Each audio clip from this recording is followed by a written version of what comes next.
Voilà, on termine, voilà le dernier volet, parce que qu'est-ce qu'on voulait? On avait cet élément minimal dans le réseau et on veut des bornes un petit peu plus raisonnables, c'est-à-dire que on veut trouver, sans changer de réseau, hein, une nouvelle base, cette base, hein, telle que quand on va la Gram-Schmitter en quelque sorte, euh, la base de Gram-Schmitt associée ne va pas trop décroître.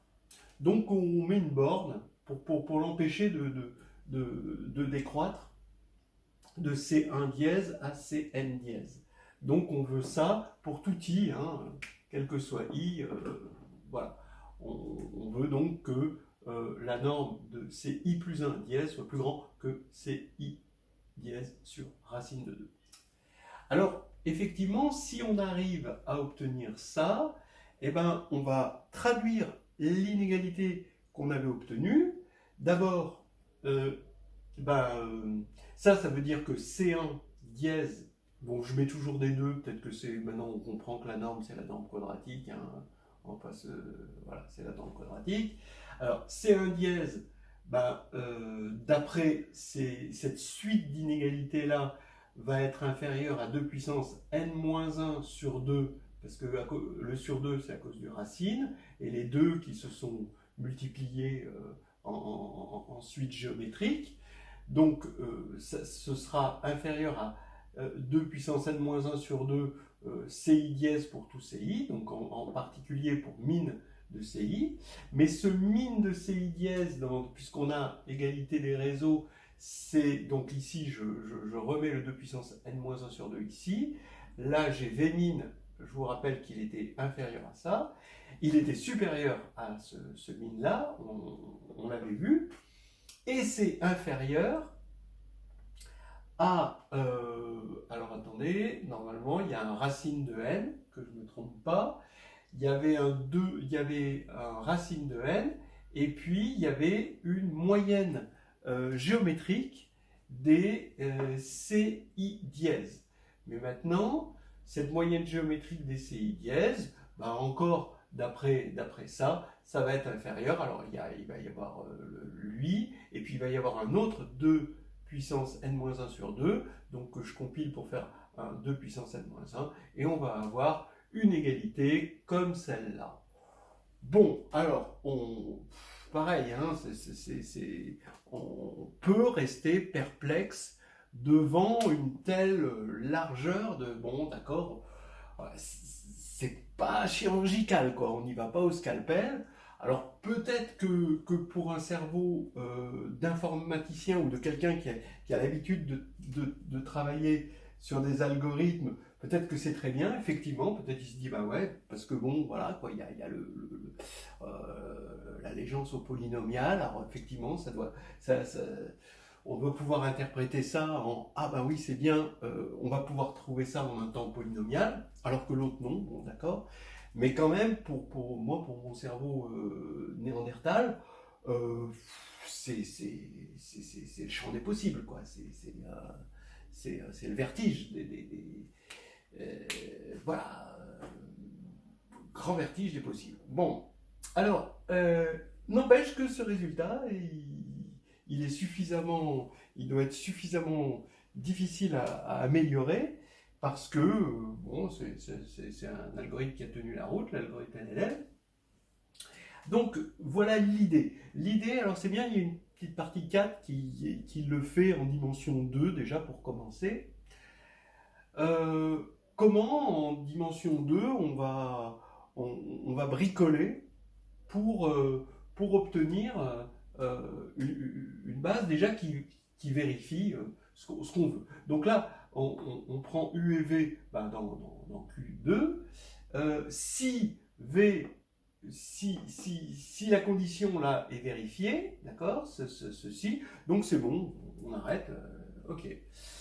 Sinon, on va mettre V en premier, et puis on va mettre en second le vecteur U moins mu V, où mu est dans Z, tel que le vecteur u moins mu v est minimal, d'accord, et de norme minimale pour tous les mu dans Z.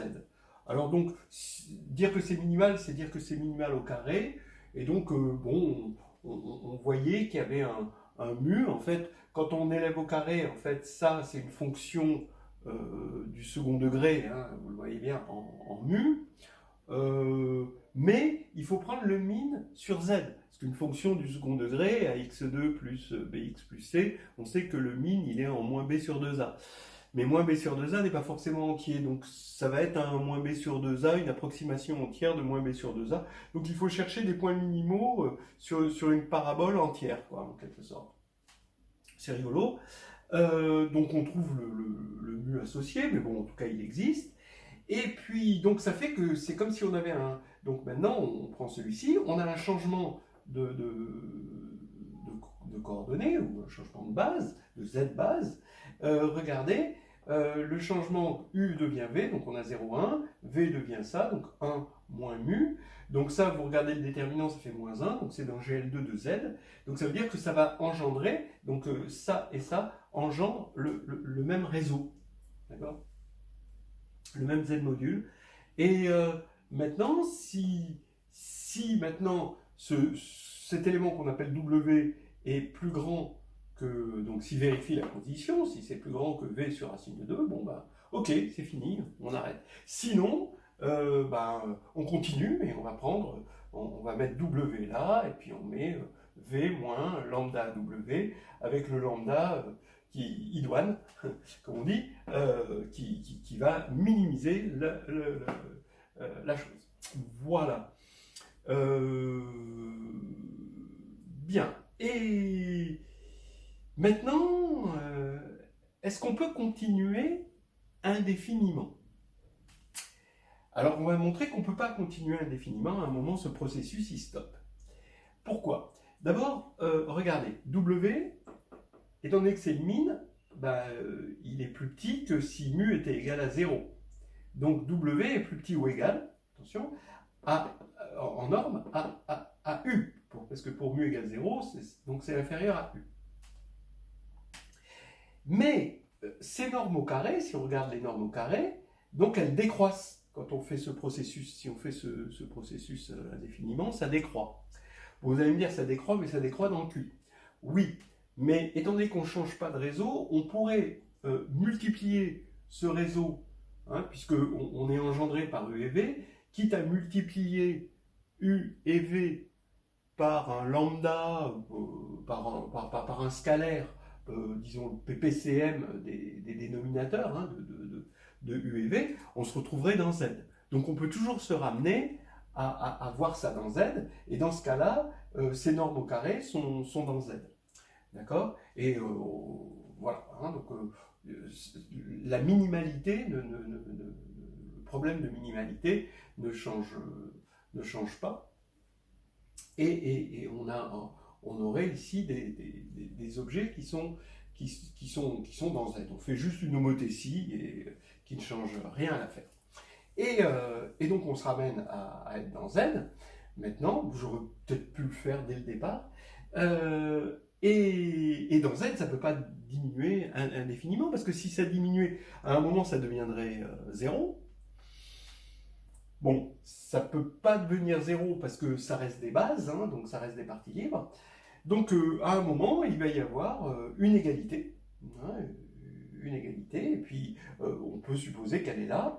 C'est W au carré, norme de W carré égale norme de U au carré.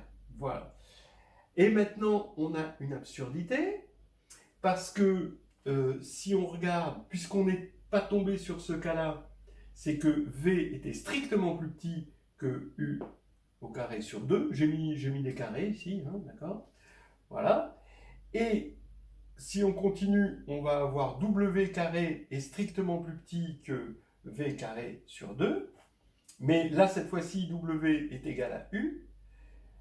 Et en combinant ces deux inégalités, on voit que V carré va être supérieur à 2U carré, qui est lui-même supérieur à 2 fois 2 V carré. Donc ici, on a V carré qui est supérieur strictement à 4V carré, et donc ça, c'est absurde. Voilà. Donc ça va finir par converger, et donc là, on peut montrer assez facilement que pour cette base, là, il n'y a plus grand chose à faire. Pour la base UV auquel on aura abouti, et donc qui va vérifier ça, eh ben, on va bien avoir ceci. Maintenant, si on veut le faire en dimension n, c'est pas si simple que ça. On peut imaginer qu'on va le faire, il va y avoir, donc on regarde les deux premiers vecteurs de la base, on fait ce truc-là, ensuite on prend le second et le troisième, on fait ça. Mais si ça se trouve, ce qu'on aura obtenu, il ne va pas aller avec le premier, donc faut revenir à la case départ sans toucher les 20 000 €, et puis ensuite, on continue comme ça. Donc c'est tout un processus, mais ça s'appelle justement l'algorithme LLL, et ça permet d'obtenir une base qui vérifie ça, et puis qui nous donne ce résultat. Voilà, donc je voulais quand même conclure. Déjà que les gens restent, hein, c'est beau. Voilà, c'était un joli problème. Moi, ça m'a. Merci vraiment pour ce problème. Ça, c'est un problème qui balaye bien les maths, bien dans cet esprit de ce qu'on aime des problèmes d'agrég, avec plein de composantes des mathématiques, cette convergence des luttes qui nous donne de grands résultats. Relativement actuel, donc ça de années 80 quand même, ça fait plaisir. Mais la rédaction, j'imagine, connaissant bien quand même les étudiants de l'agrég, la rédaction était pas adaptée, et ça aurait été plus agréable pour les étudiants, et pour la gaussienne des résultats qui va avec, de rédiger un peu plus en accord avec ce qui fait la masse de nos étudiants en fac, quoi, voilà.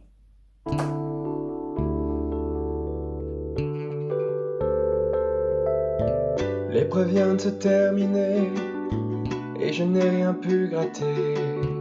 Les 6 heures sont vite passées, j'aurais dû mieux me préparer. Dans la copie presque blanche, j'ai une envie de pleurer. C'est la dernière échéance, c'était la dernière séance. La prépa à la grève va me manquer. Les 12 pages du sujet peuvent faire sourire ou pleurer, mais je connais le destin des futurs agrégés qui seront profs d'ici demain dans un lycée de quartier. Ont-ils vraiment de la chance? C'était leur dernière séance. La prépa à la grève va me manquer.